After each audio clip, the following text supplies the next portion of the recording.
Hello guys, good morning Jan at good evening rito Eto guys, pag-usapan naman natin.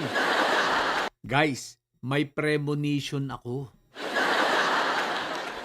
O, di ba? Akala nyo si Marco Beta Jr. lang, si Marco Tae Jr. lang ang may premonition meron din ako. At ang premonition ko ay patungkol sa mangyayari mamaya sa anong tawag dito? Sa Committee on Justice ng Kongreso. Kayo, nakahulaan nyo na ba? Guys, eto, alam ko na may premonition ako na mamaya, sigurado, mako-confirm at madidetermine ang sufficiency in substance ng impeachment cases laban kay Saya. so ibig sabihin, ma-approve ito ng Committee on Justice itong third and fourth impeachment complaints. Kumbaga sigurado na yan. Ngayon pa lang, kahapon pa lang sa deliberation, 'di ba? Bagamat napakaraming epal-epal nitong sila Sultay. Umepal pa si Marco Beta Jr. bagamat parang hindi naman siya member ng committee, 'di ba? Wala lang, epal. Naalala ko hapon ang bobo lang ang bobo lang nito si Marco Beta Jr. What the heck?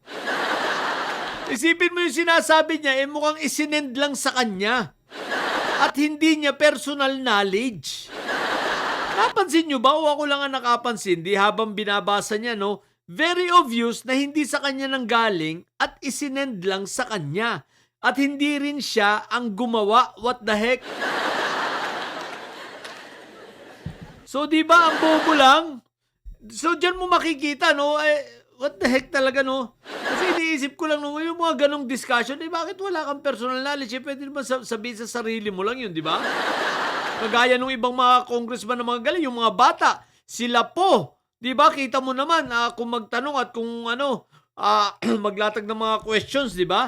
Kumbaga, at ng kanilang mga opinion, talagang sarili nila. Pero si Marco Beta, sablay talaga. Paghahalatang bobo ang putik. Bobo ang putik.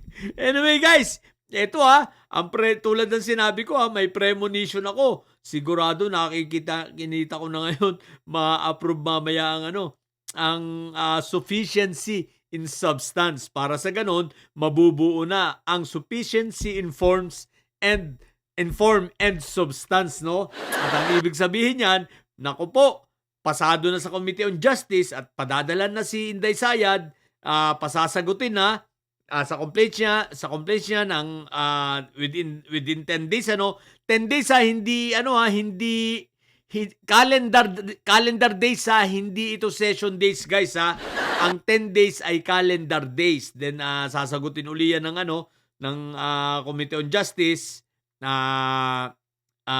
within 3 days, then after that pupunta na yan sa mini hearing.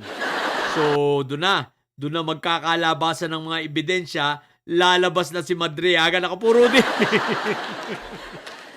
At ipabubuksan na ang mga amlak-amlak na yan.